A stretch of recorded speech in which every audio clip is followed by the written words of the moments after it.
We have lots to discuss here in today's video, including some trade talk around a handful of teams, including the Toronto Maple Leafs, the Florida Panthers, Pittsburgh Penguins, and the Chicago Blackhawks. Plus, we have lots of updates on the opening night rosters that had to be submitted by all NHL teams at 5 o'clock Eastern Time today. We've got news around who made it, who didn't, some prominent rookies that will be on the roster, some prominent rookies that are starting either back in junior or back in the American Hockey League. News from the waiver wire, including some claims. We'll recap Connor McDavid signing. We have a few other signings as well today, and we got some more fines from player safety and suspension updates regarding the crazy game between the Lightning and the Panthers, including the Lightning themselves as a team being fined as well. All that coming up next. So welcome back to another video here at Top Shelf Hockey. As I mentioned, we have lots to discuss in today's videos, but a very newsworthy day. There's already been a few videos on the channel, but just to quickly recap a few of the other big stories from the early part of the day. Of course, we had the Connor McDavid signing took place today, a 2-year deal at $12.5 million. So essentially, he extends for 2 years and doesn't ask for a raise. He wants to keep his salary low in order to make the team as competitive as possible. That's a huge team-friendly deal for Edmonton. It's going to allow them a lot more flexibility with a rising cap in the next couple of years to hopefully allow that team to remain in the hunt for a Stanley Cup. And I guess we will see from there. McDavid made it pretty clear that he wants the team to be as competitive, and that's his biggest concern is winning. So it doesn't mean he's going to be, starting a countdown to leave Edmonton like I saw some people saying today. This is more of a strategic piece from him to win than it is anything else. And if they're successful and they continue to be successful, I don't see him leaving Edmonton even when that contract is up or when he's eligible to do a new extension in a couple of years. Although one person did point out he shares an agent with Auston Matthews and their contracts do expire at the same time. I don't think there's anything conspiratory to that at all. More than anything, I think that their agent is smart in the sense that the cap's exploding, it's rising quickly. Why lock into a 7-8 year deal? You can maximize your earnings more so in a longer term or in a shorter term deal. And at the same time, if you're in McDavid's situation, you're not really concerned about that. You're more concerned about winning. Now, does he want to sign another 8 years at $12.5 million? No, but it makes sense for a short-term bet here. Of course, we also saw some big news from the waiver wire today. Some waiver claims, including the Maple Leafs claiming a couple of players linked to the Canadians, and a current Hab and a former Hab. Sammy Blais gets picked up, who had a good training camp with Montreal. I was a little surprised that he got cut, but he ended up on waivers. Of course, familiarity with Coach Craig Berube from their time in St. Louis winning the Stanley Cup together, so he got picked up by the Leafs. Caden Primo, former Habs goalie, currently had signed with the Hurricanes, ended up on waivers, and now he's a Leaf too. That does kind of create some more questions around Joseph Woll, the goaltending as a whole. Obviously that kind of creates a situation where you've got extra goaltender. You get Hill to be in the mix. You've got Stolarz, of course, will be the main guy. We don't know when Woll's coming back. We also wondered earlier in the day about James Reimer, and we have since learned that the Leafs have released Reimer from his PTO. He will not be signing a contract with the team. I don't know if that was mutual, or I've seen some people say Reimer wanted to pursue other opportunities. But either way, he's not going to be remaining with them. A couple other claims today as well. The Lightning claimed Curtis Douglas from Utah. That guy's an absolute monster. No surprise after what's transpired with the Panthers that they wanted a big guy like that. And the Sabres claimed goaltender Colton Ellis from St. Louis as well. So more goaltending concerns in Buffalo to add more depth to that situation. We had a few other signings as well today besides McDavid, including one of his teammates and Jake Walman. Walman signs a 7-year extension with the Oilers at $7 million per season. Like I said, it's kind of crazy to think that a summer ago, Yzerman was paying a second-round pick to have him sent out of Detroit. Then he goes to San Jose, has a decent season, gets picked up by Edmonton, now inks a 7-year deal. I mean, and obviously the price that the Oilers paid to the Sharks made out quite well taking that on. That was crazy. We still don't understand exactly what transpired there getting out of Detroit. The Rangers also signed Connor Shea today, a 1-year, 2-way deal, $775 at the NHL, $250 at the AHL with a $500K guaranteed amount. And Utah has signed Kevin Rooney as well to another 1-year, 2-way contract. As I mentioned, we got some fines today and suspensions announced for the Lightning. We had already knew that there was a couple of fines announced yesterday, and that there was going to be hearings for players. Well, Scott Sabourin was suspended for 4 games. J.J. Mosher was suspended for 2. And then later in the day, they announced that the Lightning as a team have been fined $100,000, and Coach John Cooper fined $25,000 for their actions, culminating in the events of their preseason game against Florida on Saturday. I'm still appalled and shocked that the Panthers get absolutely nothing. It takes 2 to tango here, NHL. I don't understand how Florida is completely innocent here with 0 supplemental discipline, but we've seen 2 player fines, a coach fine, a team fine, and 2 player suspensions. How is that reasonably fair? And really, like I said, the Panthers, in my opinion, they kind of started this mess in the other game, and they didn't have anything done about it, so the Lightning took matters into their own hands. And like we've said before, I know some people don't like fighting in hockey, but when it's not policed properly by the league, the players are going to take care of it themselves. And that's essentially what went down. This was retribution for what happened to Hagel. So, again, if the NHL had have properly done their job, in my opinion, when the first game, maybe all this crap in the second game wouldn't have happened. And I don't get how they're innocent in all this. It really irritates me on how this situation was handled by the league. I just don't think it's fair at all. I mean, Tampa is not innocent. I'm not saying that everything against Tampa wasn't justified. I thought the fines for the team and the coach was a little much, especially, like I said, where if they would have done their things properly, that probably wouldn't have happened. But I'd really like to see the NHL release some kind of explanation as to how Florida is completely innocent in all of this and did nothing to cause any of the problems. That I'd like to see. Now, of course, like I said, prominent names on opening night rosters. We're going to talk more so about the young guys. Some rookies that are going to be appearing on opening night rosters as really young players in big roles. Brady Martin made the Nashville Predators team. He could be in a top 6 center role, only months after being drafted. That's crazy to think, but he's there. Matthew Shea, the first overall pick with the Islanders. That's not much of a surprise. Ben Kindle with Pittsburgh. That one was a little surprising to me. A couple of Canucks players, Braden Coots and Lekkerimäki, both on the roster. Beckett Seneca in Anaheim. All these guys are all making their debuts.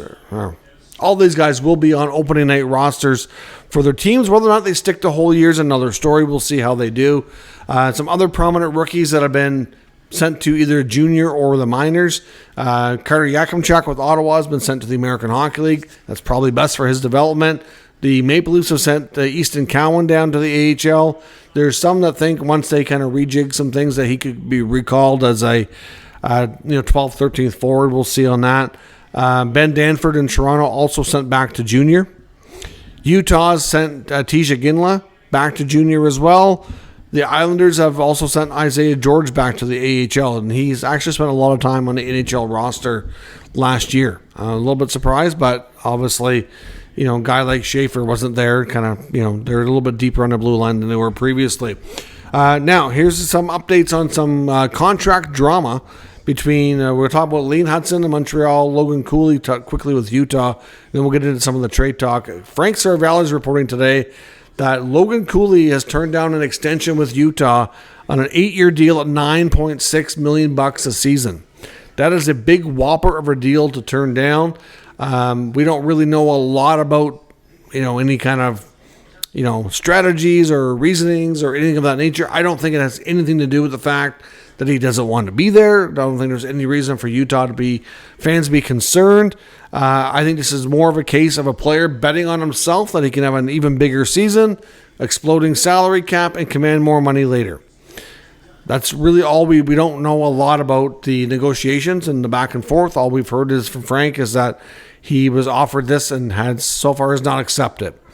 So we will see how that goes. That's kind of crazy to think about, that a player at his stature and level of experience is rejected a contract, but it's not surprising knowing, like, I think a lot of players that are going to be RFAs coming up are going to hold off because they want to see if they can kind of increase their value with another good season, right? Now, Lane Hutson, lots to talk about Lane Hutson extension.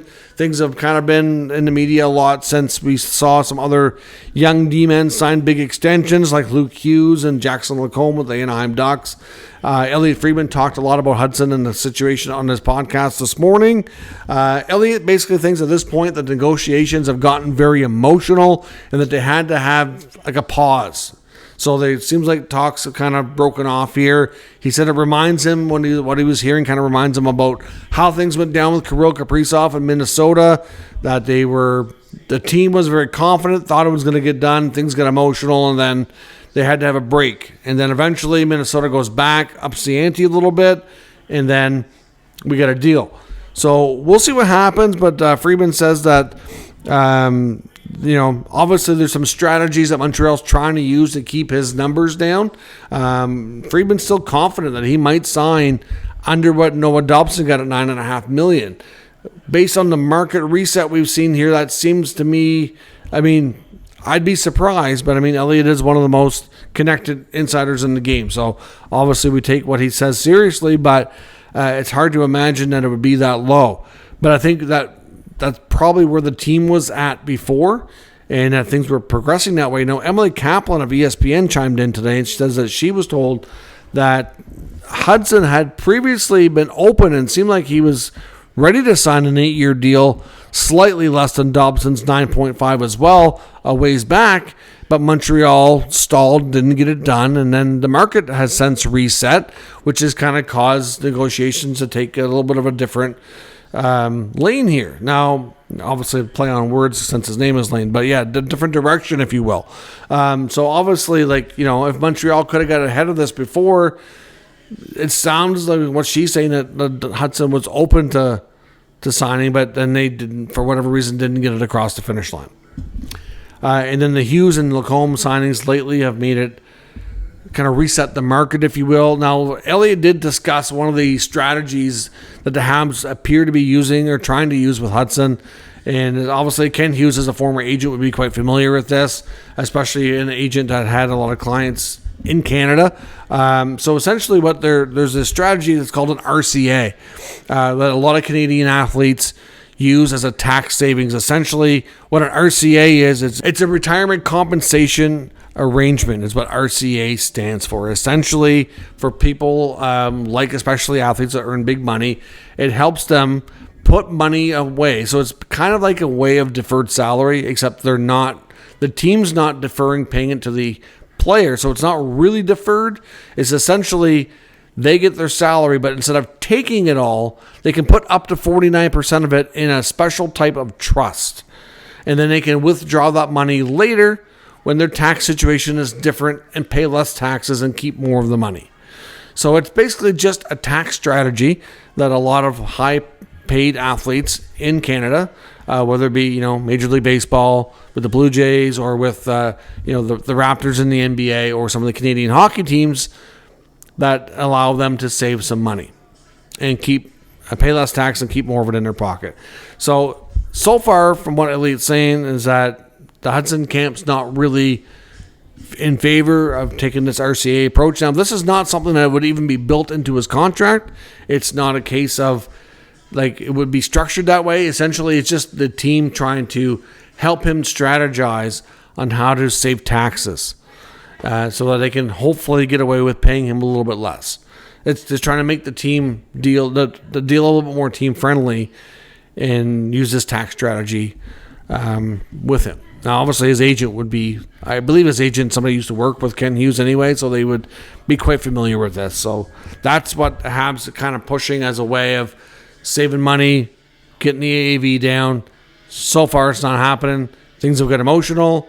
They're on pause. We will see. Like I said, all it takes is one side to kind of make it kind of give in on something, and then all of a sudden things can pick back up and even get done quickly. Now, of course, the other difference here is Kirill Kaprizov was heading towards UFA status. that's a big deal. He could walk.